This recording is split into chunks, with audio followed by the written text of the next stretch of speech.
Sementara itu pemirsa, untuk mengamankan perayaan Natal dan Tahun Baru akan dilakukan operasi Lilin Musi 2024.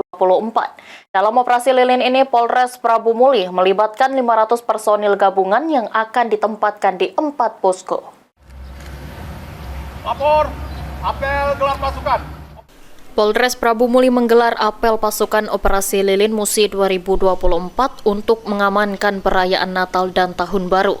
Diperkirakan akan ada peningkatan lalu lintas yang melintas di kota Prabu Muli dalam libur Natal dan Tahun Baru ini.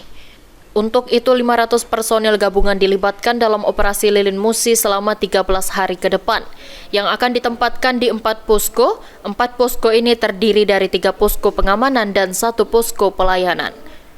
Selain itu, pengamanan untuk perayaan Natal juga sudah dijalankan sejak tanggal 1 Desember kemarin di 15 gereja yang berada di kota Prabu Muli. Sedangkan untuk malam pergantian tahun nanti akan diadakan penjagaan di ruas-ruas jalan dan tempat keramaian di kota Prabu Muli agar tidak ada yang mengganggu kegiatan Kamtibmas.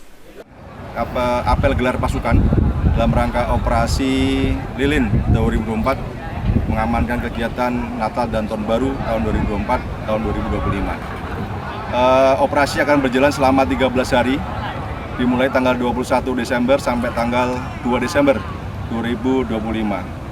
Sasaran kegiatan adalah yang pertama terhadap masyarakat yang melaksanakan arus mudik dan arus balik. Tadi disampaikan oleh Pak Wali membacakan amanat Kapolri akan ada peningkatan arus. Tentunya kita di Prabu Muli juga akan mengantisipasi dengan mendirikan pos PAM dan posyan. Kita ada 3 pos PAM, 1 di Jalan Tol, yang kedua di Tugu Nanas, yang ketiga di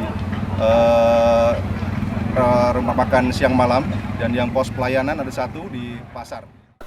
Kapolres Prabu Muli menghimbau masyarakat kota Prabu Muli agar tidak melakukan euforia yang berlebihan seperti balap liar dan mabuk-mabukan di malam pergantian tahun agar tidak terjadi hal-hal yang tidak diinginkan. Anggi Perkasa, PAL TV.